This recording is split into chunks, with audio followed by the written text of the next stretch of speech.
नमस्कार। तथ्यों और तर्कों के आधार पर इतिहास को समझने समझाने के सिलसिले सच का सामना में आपका स्वागत है। मैं हूं मुकेश कुमार। दोस्तों, मराठों की बड़ी हसरत थी कि दिल्ली पर उनका राज हो और पूरा हिंदुस्तान उनकी मुट्ठी में हो, मगर दिल्ली बार-बार हाथों में आकर फिसल जाती थी। उन्होंने बार-बार उत्तर भारत में अभियान चलाए और एक बार तो पंजाब तक मराठा साम्राज्य का विस्तार करने में सफलता भी प्राप्त कर ली, लेकिन उसे कायम न रख सके। पानीपत की तीसरी जंग ने उनके अरमानों को सबसे बड़ा झटका दिया था, जब अफगान के बादशाह अहमद शाह अब्दाली के हाथों उन्हें मुंह की खानी पड़ी थी। हालांकि वे बहादुरी से लड़े, लेकिन आपसी फूट और दूसरे राजाओं को साथ न जोड़ पाने के कारण उन्हें में करारी हार मिली। इसके बाद से वे दक्षिण भारत में ही सिमट कर रह गए। बाद में अंग्रेजों ने उन्हें हराकर बची खुची सत्ता भी उनकी खत्म कर दी। जाने माने सामाजिक कार्यकर्ता और इतिहास के जानकार प्रोफेसर राम पुनियानी हमारे साथ हैं, तो आइए उनसे इस बारे में बात करते हैं। प्रोफेसर पुनियानी, कार्यक्रम में आपका बहुत-बहुत स्वागत है। धन्यवाद। हम लोग पानीपत की 2 लड़ाइयों के बारे में चर्चा कर चुके हैं और ये तीसरी लड़ाई है और काफ़ी ये भी इसका भी अपना महत्व है, अपनी अहमियत है, क्योंकि इसके बाद भी एक टर्न लेता है हिंदुस्तान का इतिहास। मुगल सत्ता कमज़ोर हो रही थी और मराठे दिल्ली पर हमला करके अपना कब्ज़ा करना चाहते थे और ऐसे में अफ़गान का बादशाह आता है और उनकी जो थोड़ी बहुत सत्ता काबिज कायम हुई थी उसको भी उससे बेदखल कर देता है। तो ये पानीपत की जंग को आप किस तरह से देखते हैं? देखिए, वैसे तो पानीपत की हर एक लड़ाई ने यहाँ बहुत महत्वपूर्ण परिवर्तन लाए। पहली 2 लड़ाइयों ने भी बहुत परिवर्तन लाया और जैसा आपने कहा कि ख़ास तौर से औरंगज़ेब के डिक्लाइन के बाद जो मुगल थे उनकी सत्ता बहुत सीमित रह गई थी और इधर मराठा अपनी सत्ता का बहुत विकास कर रहे थे। उधर-उधर बंगाल तक गए, जैसे आपने कहा पंजाब में थोड़ी देर उनका शासन रहा और दक्षिण के बहुत सारे क्षेत्रों में उनका शासन काफ़ी मजबूत हो गया। और जैसे राजाओं की महत्वाकांक्षा होती है, वो अपने राज्य का विस्तार करना चाहते हैं और इन्होंने पंजाब पर थोड़े दिन शासन किया। उधर अहमद शाह अब्दाली, जिसको दुर्रानी भी कहते हैं और उसके खुद के राज्य में उसको अफ़गान के एरिया में जिनका काफ़ी सम्मान भी होता है उनके अपने राजा के तौर पे, तो उनकी नज़र थी कि पंजाब और इस तरफ का जो उनके लिए जो पश्चिमी एरिया है, वो काफ़ी उपजाऊ है, काफ़ी धनी है, तो यहाँ से भी वो बीच-बीच में आकर लूट-मार करते थे। और दिल्ली पे भी उन्होंने एक बार कब्ज़ा जमाया और जो वहाँ का नवाब राजा था, उसको अपनी शरण में उन्होंने रखा। तो ऐसे मौके पर जब मराठाओं की आकांक्षा और उम्मीदें बढ़ती जा रही थी, उन्हें लगा कि अहमद शाह अब्दाली हो सकता है कि दिल्ली पर कब्ज़ा करके भारत पर एक प्रकार का कब्ज़ा करे और इसके जवाब में उन्होंने अपनी ये लड़ाई छेड़ी। अब जहाँ अहमद शाह अब्दाली की ताकत ये थी कि उसके साथ कई क्षेत्रों के राजा उत्तर-पश्चिम में जुड़े हुए थे। उसने उनको अपने साथ किया हुआ था। एक हिंदू राजा भी था दीपचंद, वो भी उनके साथ जुड़ा हुआ था। इधर जहाँ तक मराठों का सवाल है, इस तरफ राजा तो काफ़ी थे, पर वो मराठाओं से जुड़ नहीं पाए। इसके बहुत सारे कारण हो सकते हैं। हो सकता है कि मराठाओं की जो नीति थी दूसरे राजाओं के बारे में, उसमें उनको उतना कम्फ़र्ट नहीं लगता होगा, तो यहाँ के ज़्यादातर जो राजा थे, वो मराठाओं के साथ नहीं जुड़े। दूसरी बात ये है, मराठों के अंदर भी जो नेतृत्व था, नेतृत्व में फूट थी और जिनके जैसे सदाशिवराव भाऊ, ये आखिर गए थे पानीपत और जो दूसरे बड़े मराठा नेता थे, सब अपनी आकांक्षा के लिए लड़ रहे थे। उसमें एक जो यूनिफाइड कमांड होता है, एक जो मिला-जुला बल होता है जिससे कोई भी सेना बहुत मजबूत होती है और आक्रमण करती है, वो मराठाओं में नहीं था। मराठों में शूरवीरता की कोई कमी नहीं थी और समस्या क्या हो गई कि उनकी लीडरशिप में एक प्रकार का बिखराव था। दूसरी समस्या ये हो गई कि ये जो इनकी सत्ता का केंद्र पूना था, पूना से आप देखिए पानीपत, इतनी दूर तक 60,000 70,000 लोगों को ले जाना, उनके सहायकों को ले जाना, और उसमें कुछ ऐसे लोग भी जुड़ गए जो तीर्थ यात्रा के लिए जाना चाहते थे, और तो उनका जो ये भीड़ थी वो बहुत बड़ी थी। एक दूसरा, इनकी जो आर्टिलरी थी वो आर्टिलरी उतनी सक्षम नहीं थी जितनी अहमद शाह अब्दाली की थी। तो ये 2-3 कारण थे जिसके कारण युद्ध हुआ 1671 में ये युद्ध हुआ पानीपत में। और इस युद्ध की खासियत ये थी कि ये शायद उन युद्धों में है जिसमें एक ही दिन में सबसे ज्यादा सैनिक मारे गए। तो उसका अंदाज कोई 60,000 से ऊपर है, कोई 1 लाख के करीब कहता है। इधर के मराठा भी काफी मरे, और अफगान जो अब अहमद शाह अब्दाली के नेतृत्व में थे उनमें भी काफी मृत्यु हुई। तो उस तरीके से ये एक बहुत खतरनाक दिन था हत्याओं के मामले में। दूसरा ये हुआ कि इसमें जब मराठाओं की हार हो गई, और इसलिए हम मराठी में कई अखबार कई ये कहते हैं किसी नेता के बारे में, जब वो हार गया तो कहते हैं उसका पानीपत हो गया, यानी मराठाओं और इस क्षेत्र में पानीपत होना यानी बुरी तरह से हारा जाना। तो इसका पहला परिणाम ये हुआ कि जो दिल्ली की सल्तनत थी वो तो वैसे ही कमजोर थी, उसी के साथ पंजाब में स्थानीय राजा, दूसरी जगहों पर स्थानीय राजा, इनका सामने आना हुआ, और ये इसने एक आधार दिया अंग्रेजों की ताकत को बढ़ने का। अब मराठा आखिर में तो ब्रिटिश जो आए वो मराठा सत्ता को हरा कर आए, और ये मराठा सत्ता जो थी पानीपत के बाद ये रिकवर नहीं हो पाई, वो वापस उस फॉर्म में नहीं आ पाई जिसके आधार पे इन्होंने भारत के एक बड़े क्षेत्र पर मुगलों के बाद कब्जा किया था। तो ये पहला का महत्व यही है। युद्ध योजना उसमें अहमद शाह अब्दाली काफी आगे था। दूसरा, जो अलायंसेस राजाओं से किए उसमें भी अब्दाली काफी आगे था। और तीसरा, उनकी जो हथियार थे स्पेशली आर्टिलरी वो ज्यादा बेहतर थी। ये 3 कारणों से अहमद शाह अब्दाली उसमें जीत गया। उसको दुर्रानी भी कहते हैं, अहमद शाह दुर्रानी भी कहते हैं। और इधर मराठाओं में जो कमजोरी थी कि निजी बहादुरी के बावजूद, वो ये थी कि उनके नेताओं में आपस में एक अंदर की प्रतिस्पर्धा थी कि इसके बाद सबसे बड़ा नेतृत्व किसके हाथ में आएगा। ये उनके अंदर एक प्रकार से आकांक्षा चल रही थी। इसके चलते उतने यूनिफाइड तरीके से, उतने एकता के तरीके से ये अब्दाली के खिलाफ नहीं लड़ पाए। और वैसे कुछ राजा थे जिन्होंने मराठा सेनाओं का साथ दिया। कोई बरोड़ा का था, जैसे शिंदे थे, वो इनके साथ थे। और ज्यादातर उस क्षेत्र के राजाओं ने इस बात को समझ लिया था, या जो भी उनका होगा, जो भी उनकी नीति हुई, वो इनके साथ जुड़े नहीं। तो यहाँ हम देखते हैं कि 2 विरोधाभासी चीजें दिख रही हैं। अब्दाली का एक तरफ उसकी तीनों चीजों में उसका प्लस पॉइंट है, वो सकारात्मक इसमें जाता है। और मराठाओं की सबसे बड़ी मेरे ख्याल से जो बात ये थी कि उनकी जो रसद थी, खाने पीने का सामान, तो पूना से लेके पानीपत तक ले जाना, हर एक चीज को, शस्त्रों को, लोगों को, खाने पीने को, तो ये बहुत एक लंबा रास्ता था जो उसको करते करते ही मेरे ख्याल से मराठा सेनाओं की आधी शक्ति उसी में चली गई। तो इसका यही परिणाम हुआ कि दिल्ली की सल्तनत कमजोर हो गई, मराठाओं की सत्ता कमजोर होने लग गई। और ये काम को, इसके लिए ईस्ट इंडिया कंपनी का काम आसान हो गया। तो पानीपत का सबसे बड़ा महत्व यही है कि इसके बाद ईस्ट इंडिया कंपनी का काम आसान हो गया और ब्रिटिश शासन बाद में यहाँ आ गया। जी, इस पर हम आएंगे, लेकिन आपने 3-4 चीजें जो प्रमुख रूप से कही हैं, मैं अपने दर्शकों के लिए दोहरा देता हूँ। एक तो ये कि मराठा लीडरशिप में ही मतभेद थे, वो आपस में ही एक दूसरे से प्रतिस्पर्धा कर रहे थे और एकजुट नहीं थे, जिसकी वजह से वो जिस तरह से लड़ सकते थे, सेना के मामले में मराठा सेना ज्यादा बड़ी थी, ज्यादा ताकतवर थी, शायद ये सच है, आप इसको कंफर्म करेंगे। और जो जाट राजा थे सूरजमल, उन्होंने जो समझाइश दी थी उनको खारिज कर दिया गया। वो अगर वो इनके साथ होते तो शायद युद्ध की तस्वीर दूसरी भी हो सकती थी।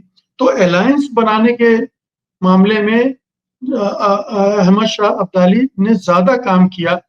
और जो सप्लाई चेन की बात आपने कही कि हर तरफ से धीरे धीरे काटते हुए अब्दाली ने इन्हें दिल्ली में ही ऐसा घेर लिया कि इनके पास कोई रास्ता नहीं बचा और फिर उसमें वो पराजित हो गए। अब सवाल उठता है कि ये मराठा साम्राज्य के लिए पानीपत, जैसा आपने कहा कि पानीपत हो गया, ये भागे वहां से, बहुत सारे लोग तो भागे, बहुत सारे राजा भाग गए। सदाशिवराव भाऊ का नाम लिया, उनकी पत्नी को भगाया गया। ये सब क्या बताता है? मराठाओं की महत्वाकांक्षा जरूरत से ज्यादा हो गई थी, इतनी शक्ति उनमें नहीं थी जितना विस्तार वो कर रहे थे। बिल्कुल, देखिए, दिल्ली का कोई भी सम्राट होता है, उसके लिए एक आसान काम क्या होता है कि दिल्ली एक केंद्रीय जगह है जहाँ से आप कहीं भी जा सकते हैं। चारों तरफ भारत, उत्तर भारत के केंद्र में है, कहा जा सकता है कि भारत के भी केंद्र में है। और यहाँ हुआ ऐसा कि पूना जो इनकी राजधानी थी, वहां से ये सब करना, ऑपरेट करना, ये भौगोलिक रूप से भी मराठाओं के लिए मुश्किल था।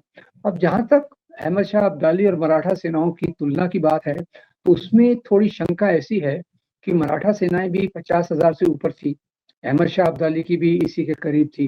पर अहमद शाह अब्दाली का जो एडवांटेज था, उसको जो फायदा ये था कि उसके पास जो आर्टिलरी थी, वो आर्टिलरी ज्यादा असरदार थी मराठा सेनाओं के मुकाबले में।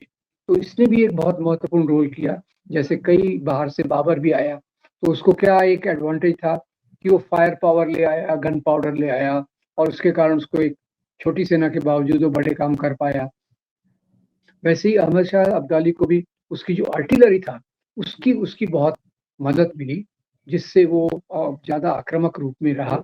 और ये भी एक कारण हो सकता है कि उसी एक दिन में इतनी बड़ी हत्याएं होना, जो 50,000 के आसपास थी, वो अपने आप में एक काफी बड़ी बात है। जी, ये बताइए कि अक्सर जो मराठी इतिहासकार हैं, जो एक तरह से दक्षिणपंथी भी हैं, वो इसको हिंदू और मुसलमान की लड़ाई के तरह भी पेश करते हैं कि ये मराठा जो थे वो हिंदू थे और हिंदुत्व की लड़ाई लड़ रहे थे, और वहां से अब्दाली जो है वो मुस्लिम, और उसने जो अलायंस बनाए वो भी मुस्लिम राजाओं के साथ बनाए। लेकिन इस इतिहास को इस नजरिए से देखना कितना सही है? दूसरी बात कि हमने देखा कि शिवाजी की सेना में बहुत सारे मुस्लिम सेनापति और लड़ाकू थे उनके। इस युद्ध में किस तरह से हुआ ये सब? देखिए, एक तो पहले जैसे आपने कहा कि सूरजमल, जिन्होंने जो सलाह दी थी, वो मेरे ख्याल से जो मैंने उसमें देखा, वो काफी रियलिस्टिक और प्रैक्टिकल सलाह थी, जिसको शायद इन्होंने अपने गर्व के कारण रिजेक्ट कर दिया। दूसरा, एक उत्तर भारत के एक शहर के राजा थे दीपचंद। अब वो दीपचंद जो थे, वो अब्दाली के साथ थे, और ये मराठा सेना में तो मुसलमान सेनापति शुरू से थे, जिसको दक्षिणपंथी महाराष्ट्र इतिहासकार ज्यादा दखल नहीं लेते। न शिवाजी के साम्राज्य के समय उन्होंने लिया, न बाद के इसमें लिया, क्योंकि बहुत सारे ऐसे मुस्लिम सेनापति थे जो मराठा सेनाओं के साथ, शिवाजी के समय से ही मराठा सेनाओं के साथ में थे। तो ये एक दूसरी बात है कि कई हिंदू राजा ये तो अब्दाली के साथ थे, और मुस्लिम्स के साथ मराठा सेनाओं में हमेशा एक जगह रही थी। और उसमें खास तौर पे जो शिवाजी महाराज के जो विश्वसनीय थे, उनमें मुसलमान सेनापति भी थे, हिंदू भी थे, और ये ट्रेडिशन आगे बंद हुई होगी ऐसा मुझे नहीं लगता। मुख्य सवाल क्या है कि दक्षिणपंथी इतिहासकार महाराष्ट्र के हों या भारत के हों, वो पूरी लड़ाई को एक धर्म के आधार पर ही देखते हैं, और उसके अंदर जो सेना का कॉम्पोजिशन है, राजा की जो नीतियां हैं, और उसमें राजा कैसे दोनों धर्म के लोगों को साथ में लेके चलता है, उसको बिल्कुल महत्व नहीं देते। इसीलिए शायद ऐसा लगेगा कि ये एक हिंदुओं की हार हो गई मुसलमानों के साथ, जो बिल्कुल गलत है। अब्दाली का अलग था, और वो जो अफगान सिपाही हम बोलते हैं, बाद में कई अफगान सिपाही राणा प्रताप की भी सेना में थे और दूसरी जगह भी थे। तो ये खैर अपना उनका एक चौखट बनी हुई है इतिहास को देखने की, जिसके आधार पे इसको वो हिंदू मुसलमान की लड़ाई बताते हैं, जबकि ये हिंदू मुसलमान की लड़ाई नहीं थी, दोनों तरफ दोनों प्रकार के लोग थे। और इसको इस चूंकि पेशवाओं का राज था पुणे में, और ये पूरी मुहिम का जो नेतृत्व है वो पेशवाओं जो ब्राह्मण थे उनके नेतृत्व में था। तो क्या विभिन्न वर्गों का सहयोग भी इसे मिला होगा इस मुहिम को? ये कहना मुश्किल है, क्योंकि पेशवा जो ये छत्रपति के वंशज थे, वो उस समय तक ज्यादा जो सत्ता थी वो पेशवाओं के हाथ में थी, जो ज्यादातर ब्राह्मण रहते थे, और उनका जो एक नजरिया रहता था समाज के बारे में, और इसीलिए कहते हैं ना, जब पेशवाओं के शासन में पूना में सड़कों पर अगर दलित जाता था तो गले में उसके मटका बांधा जाता था, कमर पे झाड़ू बांधा जाता था। तो उनका सामाजिक रवैया भी इससे एक प्रकार से प्रतिनिधित्व दिखता है। और जैसे भीमा कोरेगांव की बात में हमने लड़ाई देखी, भीमा कोरेगांव में भी जो पेशवा था उसकी सेना में वो दलित नहीं रखते थे, जबकि अंग्रेजों के साथ दलित थे, महार रेजिमेंट भी था। तो ये बात आपने एक काफी महत्वपूर्ण चीज को रेखांकित किया है कि पेशवाओं का नेतृत्व होने के कारण एक जाति व्यवस्था को सेना में भी जगह देना, ये उन्होंने हो सकता है किया हो। अब जो मुख्य बिंदु आप बीच में लेकर आए थे, मैं उस पर आपकी टिप्पणी चाहूंगा कि ये अंग्रेजों के लिए कैसे एक तरह से फायदेमंद बात रही कि मराठे हार गए। अब्दाली तो लूटपाट करके चला गया, अपना एक जी जी हाँ, नहीं, ये इसलिए अंग्रेजों के लिए फायदेमंद इसलिए रहा, पहले एक केंद्रीयकृत सत्ता थी, जैसे दिल्ली में मुगल बादशाह, तो औरंगजेब के बाद वो टूट गया। जैसे बहादुर शाह जफर कहते हैं, मेरा राज्य तो ये लाल किले के अंदर ही है। ठीक है।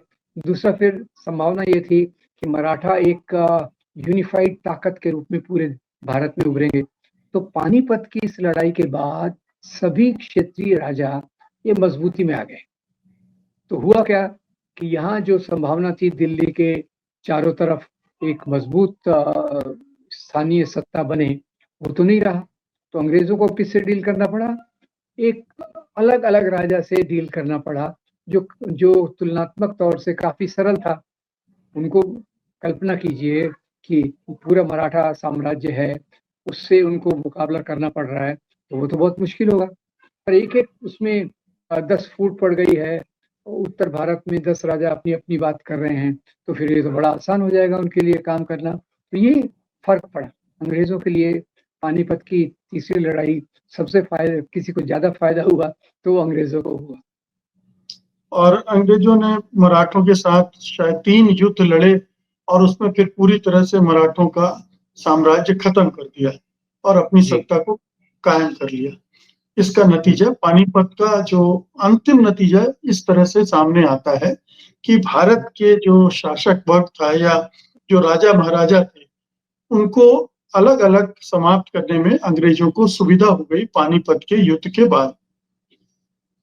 बिल्कुल बिल्कुल बिल्कुल जी क्योंकि बाद में तो मैं बताता हूँ, एक टीपू सुल्तान थे जिन्होंने अंग्रेजों का मुकाबला किया युद्ध के मैदान पर भी, जबकि बाकी राजा लोग तो अपने अंग्रेजों की वो जो नीति थी, एक को मिलाओ दूसरे को हराओ, ये उनकी नीति आखिर तक चलती रही, जिसके चलते मराठाओं का भी अस्तित्व गया और बाकी राजा जो है वो अंग्रेजों के अधीन हो गए। जी, इसमें एक और चीज सामने आती है कि पानीपत के युद्ध के बाद एक बड़ा मैसेकर हुआ, बड़ा नरसंहार हुआ। ये ये ये बात कितनी सही है और इसे किस नजरिए से देखा जाना चाहिए, ये महत्वपूर्ण है। मैसेकर होते हैं जब कोई राजा जीतता है, बादशाह जीतता है, लूटपाट करता है, लोगों को मारता है।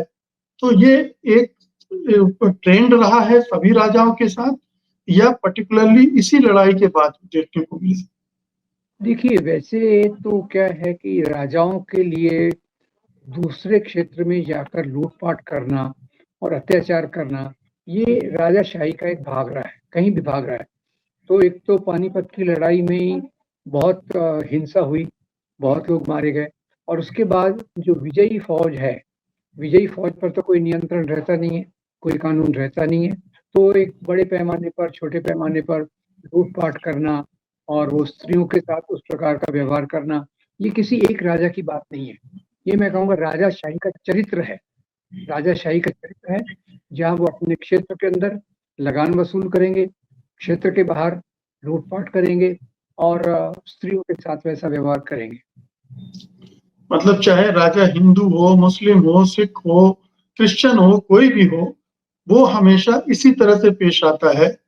इसी तरह से दूसरी आवाम पर, दूसरी जनता पर अत्याचार करता है, लूट-पाट करता है और उसी से उसका राजकाज भी चलता है। उसी से वो सही। अपने साम्राज्य का विस्तार भी करता है। ये सोर्स ऑफ इनकम एक तरह से राजा महाराजाओं की और बादशाहों की रहती आई। जी, बिल्कुल। जी। सही। जी, तो कुल मिलाकर पानीपत की लड़ाई का ये निष्कर्ष रहा कि मराठाओं का जो साम्राज्य विस्तार का सपना रहा है, वो यहाँ से चूर-चूर होना शुरू होता है और अंग्रेज़ों के लिए रास्ता खुलता है पूरे हिंदुस्तान पर अपनी मलकियत कायम करने का। बहुत-बहुत शुक्रिया प्रोफ़ेसर बिल्कुल। रामपुरिया जी इस बातचीत के लिए। धन्यवाद आपका। नमस्कार।